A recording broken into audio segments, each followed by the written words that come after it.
Good morning. Good morning. Good morning, everyone. Good morning, everybody. Okay, so again, our aim of this webinar or these webinars are to provide value to everyone, to all Australians, into why it is so important to invest and why now is such a really good time into doing so and not delaying this process. This is our third webinar. In the past two webinars, Tony and I have been conducting the webinars and answering some basic questions and general conversations. Today, we're very, very lucky and privileged to have Priscilla, Tony and our aunt, who'll be joining us today. This is probably a little bit early for her. 10 o'clock is generally her sleeping time still. However, she was able to spare this time to join our conversation and to also provide her expertise. Now, Tony has a wealth of knowledge around investing and properties and strategies as well. Now, Priscilla is probably just that a little bit more experience in this field. So Priscilla, thank you for your time and welcome to our webinar. Thank you for having me. It's my pleasure. I even have time to put my makeup on. I'm impressed. Can you, just before we get into the nuts and bolts of this webinar, can you just give us an insight and just a bit of a background into your journey in Ironfish and how you've come along into Ironfish? Absolutely. I guess I actually came to Australia as a migrant, very typical. Came here 30 years ago and couldn't actually have any special skills and hardly speak any English. And very quickly, I realized that by working just with your two hands, it's not going to get you financially very far. So I guess I was lucky enough to be able to get a degree at uni and got a relatively good job from a corporate point of view. But with that belief and understanding, my husband and I worked really hard and very disciplined with our saving, and then also started to invest as soon as we can. So we've been an investor for over 25 years, and having a relatively successful corporate, career, and that kind of enabled us to continue to leverage our income and also tax and be able to build a portfolio. And about 10 years ago, and there's a few personal trigger for me to think about, exactly what I really wanted to do. And I think property came to mind because I felt that this is something that everybody could do and should do, but there are not many people can really do it and can do it successfully. So I really wanted to leverage what I know and what I learned and what I have achieved through property and really share my insight and help other people be able to build some wealth and financial security and establish their financial confidence. So that, for example, like crisis like that, and I really feel for those people that are impacted, but they do not necessarily need to rush to settling and just to queue up. They have the ability to really rely on themselves. And one of the means of doing that is through leveraging property. It's been proven. It has worked for my little household and has worked for many of my customers. And we felt on the last 10 years as a property strategist, I have seen a lot of my customer have, grew and developed financially, professionally, and personally after they became an investor as well. So it's been a fantastic journey. Yeah, I'm proud to say that not only am I your nephew, I'm also a customer of yours as well. So Absolutely. thank you for that. One of my experiments. in our last webinar, we shared about how I can't think of the suburb. What suburb? Oh, Belmore. How it took me 2 turns just to get into Belmore, Correct. but and still fell challenges. through the cracks. Yeah, exactly Yes. right. Tony, welcome today. How are you this morning? Well, very excited to be doing this again and having Priscilla and sharing her experience. I think she'll add a lot to our webinars. And yeah, really excited for today's topic. Awesome. They're great topics to discuss.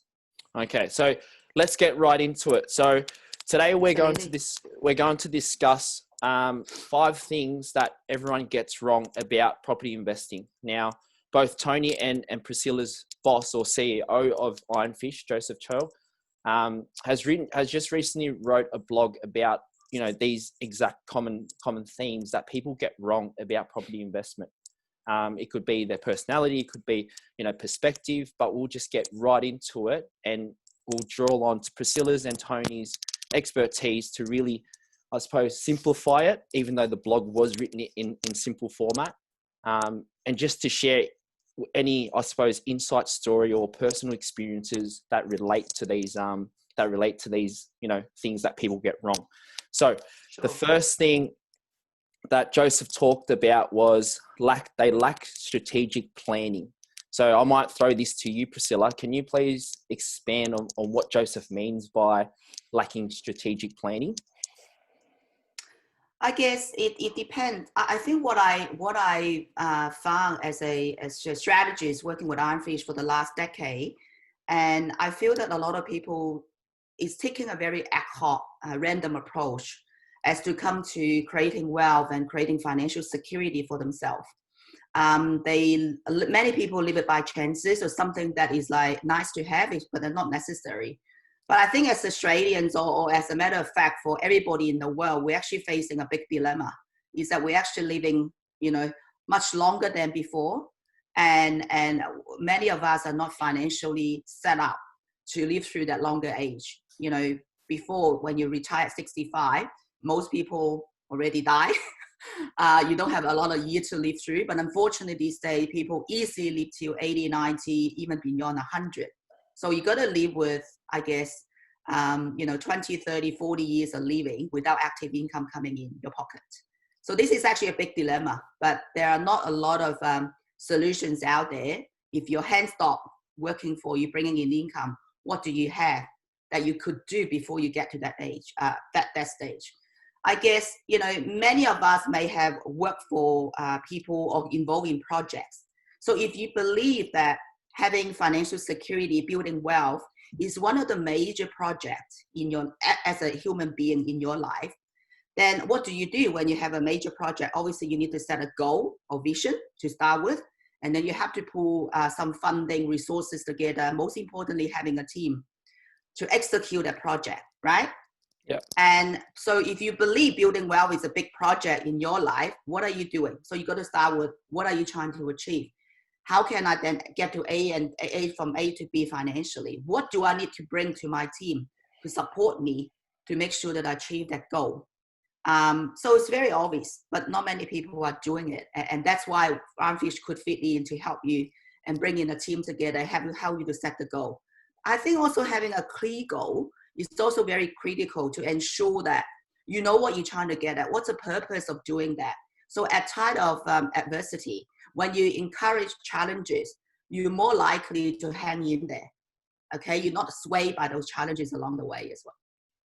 So I guess I'll draw into my teaching perspective here, where, you know, often I'll need to tailor my lessons according to my individual students. And in this sense, both you and Tony do the same thing. You look at a client's, you know, goals, or you look at a client's financial wealth or financial position, and then you tailor a plan to meet their goals. Is that accurate? Is that correct? Yes, that's awesome. Right. That's right. So that's where that's the important thing about Ironfish, and how these guys can really come into play and bring a lot of wealth or a lot of, you know, clarity around property investing. So thank you for that, Priscilla. Tony, I might throw this one to you. A lot of people, as their, I suppose, things that they get wrong is their short-term thinking. I know you and I discussed this in our first webinar and also in our most recent one. Let's elaborate a little bit more on why short-term thinking is a common mistake.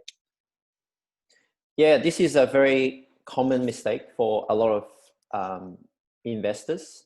And I think this is because a lot of people don't understand what they're trying to do. And also, Joseph always says that what we're here to do is, you know, most people we have 3 stages of life.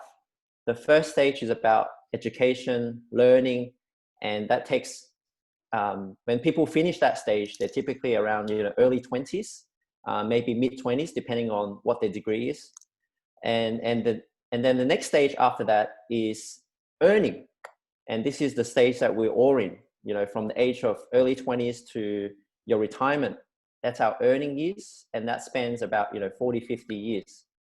And this is the time where we need to do something to get prepared for the last stage of our life, which is retirement, or our enjoying years, where we get to enjoy the work that we have done and be secure financially.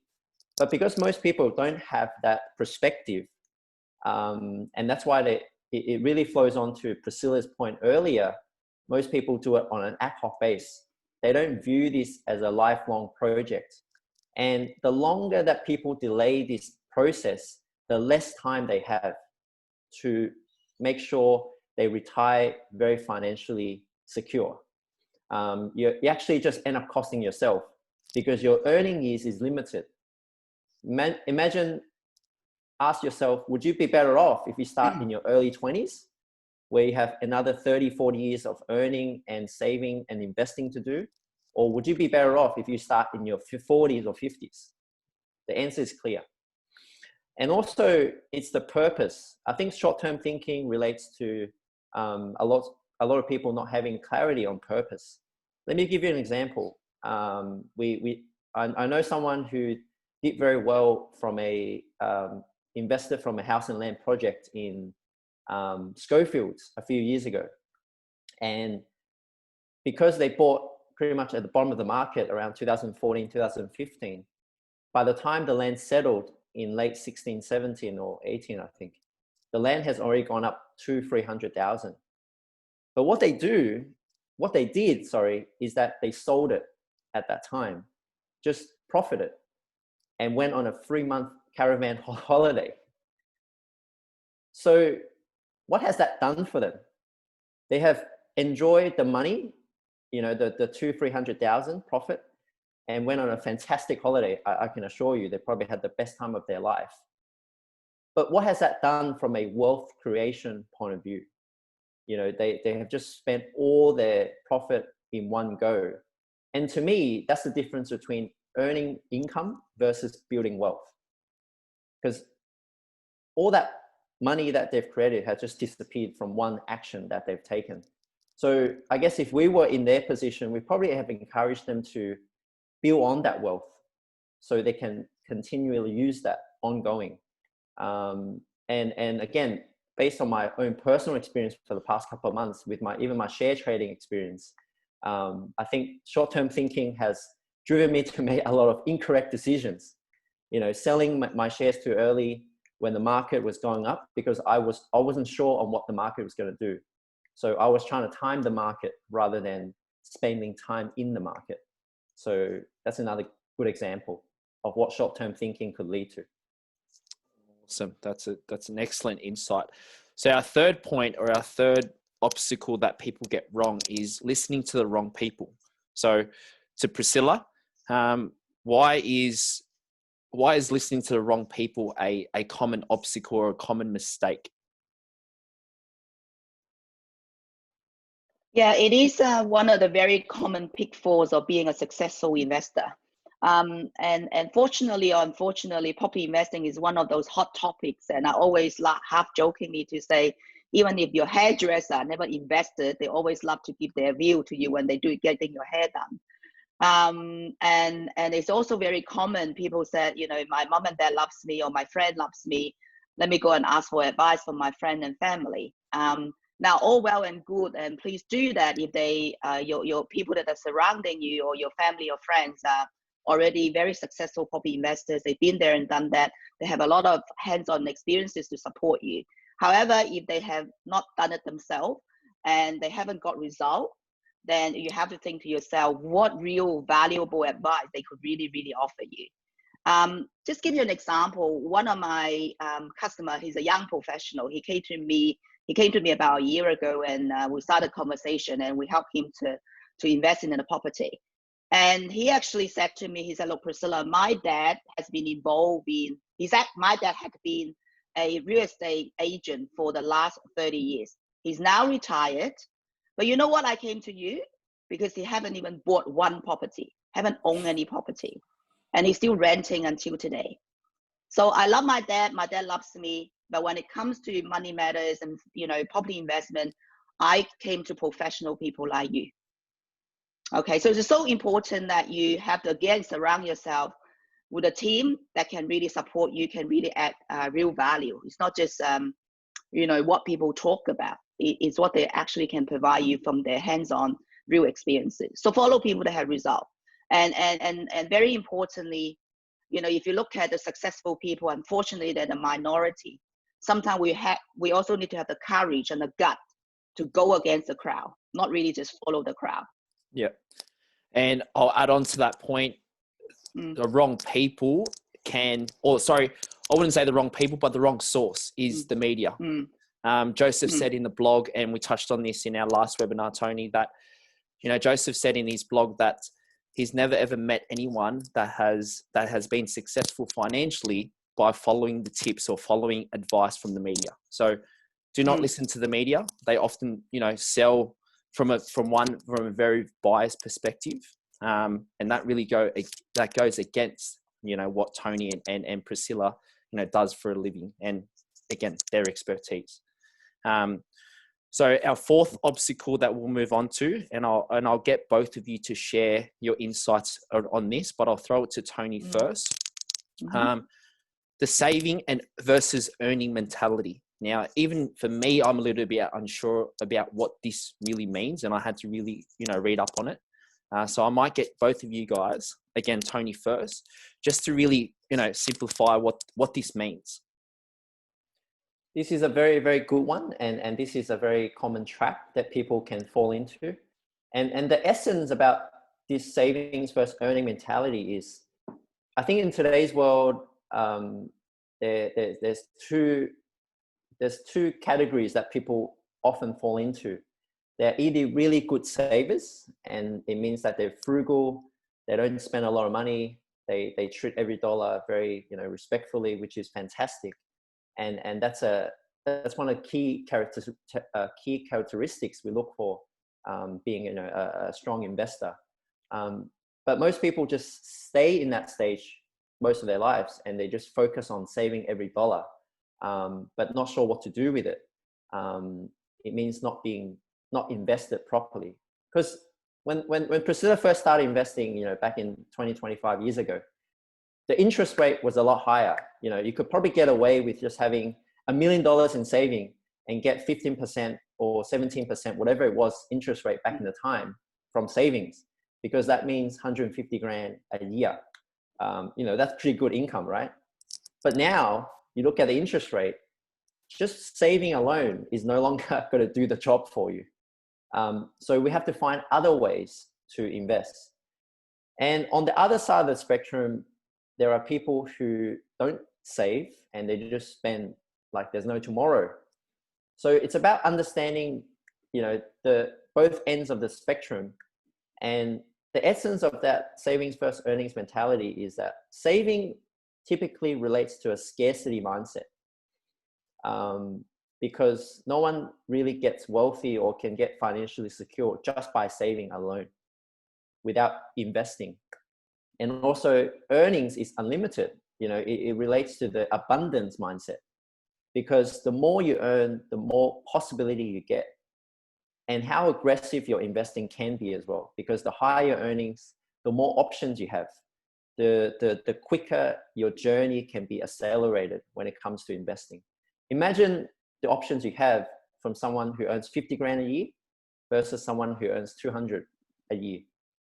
The options are very different, and they can do a lot more or less depending on their position. And in today's world, I think we're very fortunate where a lot of our skills can be transferable.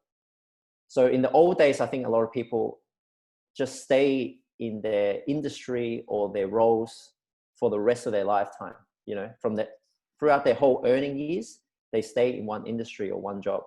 But now it's different. You know, technology has enabled us to do a lot more, and experience a lot more different industries. So I think people need to understand that, and they can do things differently to maximize their earning potential. You know, change industries if you have to, work 2 jobs if you have to. And even recently, I spoke to an Italian gentleman who came to Australia from Italy because he realized that it was impossible for him to set up financially in Italy, because he was earning about 15 grand a year in euros before tax and expenses. And to buy a property in Italy, very average, it's 250,000 euros. But he was saving $200 a month. So it would have been impossible for him to buy a property. So he changed his environment by coming to Australia. And now he's earning just under 200 grand, has a couple $100,000 in savings.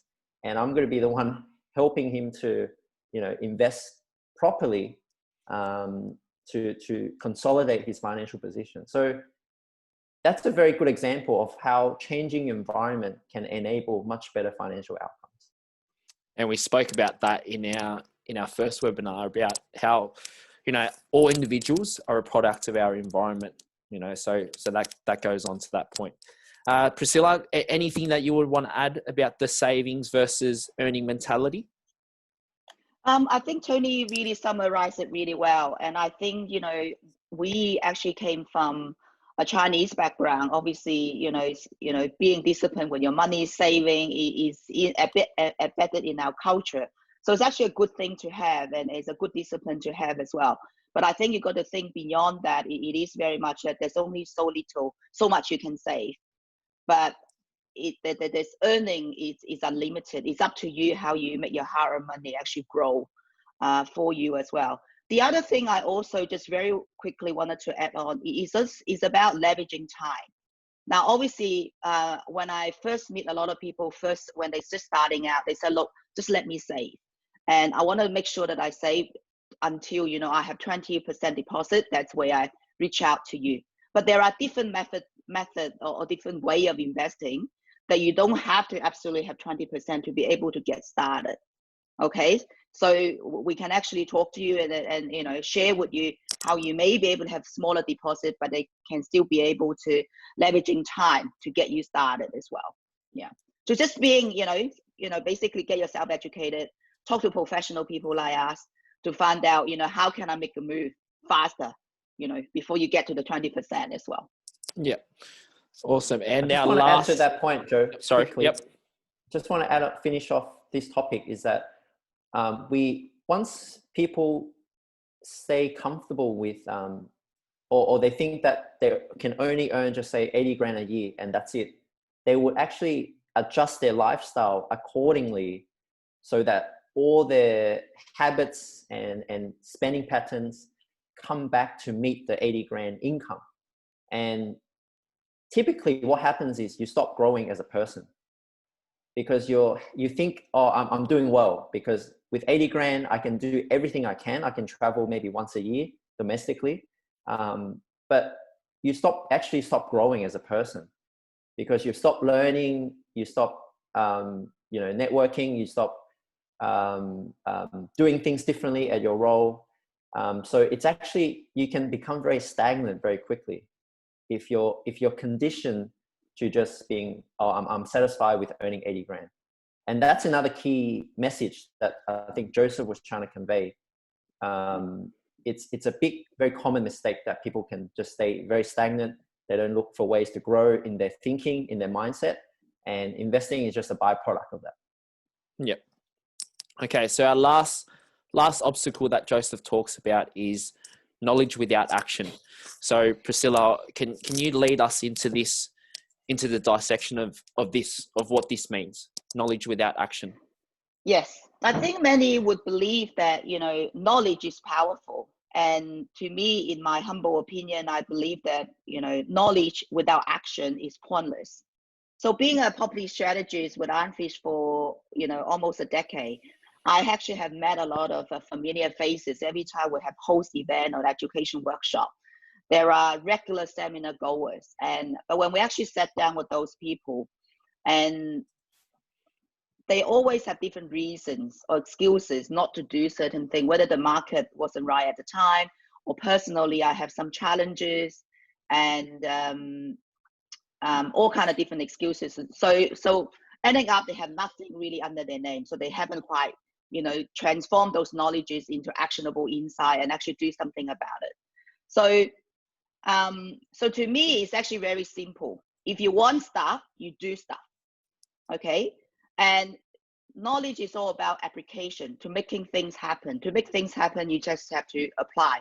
And yeah, so it's not really knowledge would actually really take you too far. Okay, thank you.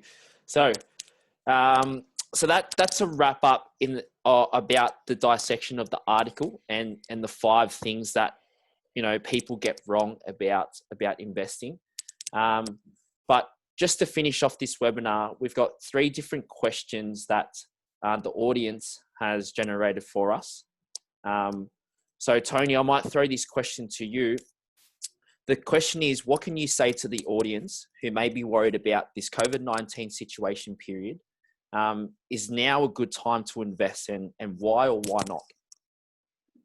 Yeah, this is a $1 million question. Is now the best time? And again, reflecting on my share experience, I wish I bought Qantas at $2.50. I wish I bought Afterpay shares at $9. I didn't. But why? I didn't have. I had the capital. I had the time to ride out any sort of market volatility. Why didn't I? Because I was thinking, oh, maybe it will go down further. But it didn't. And based on where the market is heading, I don't think it ever will go back to that point for Qantas and Afterpay, or even Macquarie shares, where it went down to $78 before. And so time is actually the most valuable asset that we all have. Once time passes, you can never get it back. And that's why the question always comes back to, is it better to get started in your early 20s or 30s or 40s? Because even if you buy the best asset tomorrow, the day after tomorrow or the day after tomorrow, it's very likely to be a similar value. Time is the secret ingredient. And that's why we always encourage our customers to understand time in market is always more preferable than timing the market. And also, it's important to understand that right now, relative to the market conditions, assets are priced accordingly. When market conditions are not as good as everyone perceives, then you pay the price accordingly. So when the market is recovering and when everyone thinks that, oh, the market is good, trust me, you pay a much more higher price. So, and that's why, people who act against the majority of the people or the market, they always get rewarded at the end. If you just follow the crowd, trust me, that's too easy. Investing is never like that. So so I guess the short answer to that question is, as long as you have the, reflecting on your own situation, if you have the capital, if your income is stable, then why not?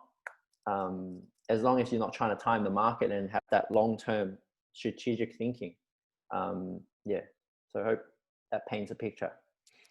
Just to add on to that point, you spoke about Qantas shares. I'm proud to say that I think a month ago, I gave a tip to a family friend of mine to invest in Qantas shares, and now it's paying, I think, 80 cents more. So I'm pretty proud of that, proud of that tip.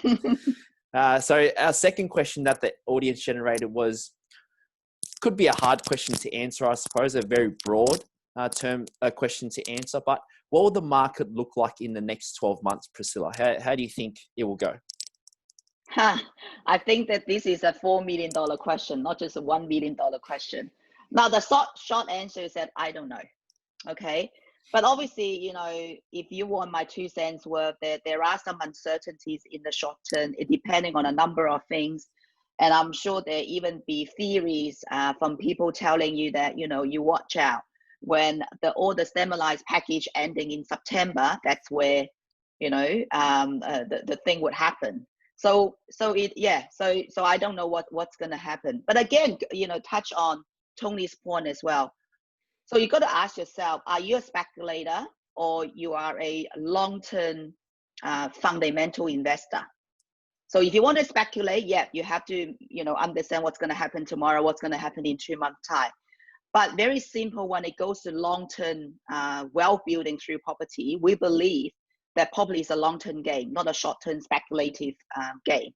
So therefore, to me, is that rather than trying to guess what the market is going to happen in the next 6 or 12 months, I would probably focusing on my energy to do things that I could control. So my income, what I could do, what I could leverage given the market condition. So I still look for the opportunity that it would never go wrong over time. So the location that would have population growth, infrastructure investment, or job growth prospect as well, then if I put myself into those, I'm not going to get too wrong in the long run. Now, the other day I was actually driving and I was listening to a radio. Two guys was actually talking, obviously half jokingly, and they were making a remark on, you know what, I wished I would have invested in Hong Kong and bought some property in Hong Kong during SARS, which is in, between 2002 and 2004. You know what, if I wish I had bought, because the property market or the price of property would have more than quadrupled if I had bought. And even on a personal level, I wish I had bought, another dozen property back in 2008, because in hindsight, that would have been the best time to buy property in Sydney. Okay, so that's really, I don't have the answer, but I'll encourage people to look beyond what you can see today, because property is a long term, is for the future, not just about this year. Okay. All right. Beautiful. And we'll finish on that note. So I hope that gave our audience a really good insight into the common fears or the common obstacles that people face. And we drew on Priscilla's and Tony's experience and expertise around answering those questions and simplifying those questions for you. So both of you guys, thank you for your time. Thank you for your expertise. No problem. And I suppose this educational type talk it'll be valuable to everyone who's new to investing or just has a general understanding of investing, and you two have definitely broken it down and made it much more simple for our audience. So thank you for your time. Thank you for coming on, Priscilla, and thank you for your time, Tony. Thank you, Joe, for having us and hosting the event. No worries. Thanks for hosting, Joe. Okay, enjoy the weekend. See you guys. Thank you. See you. Bye. Bye.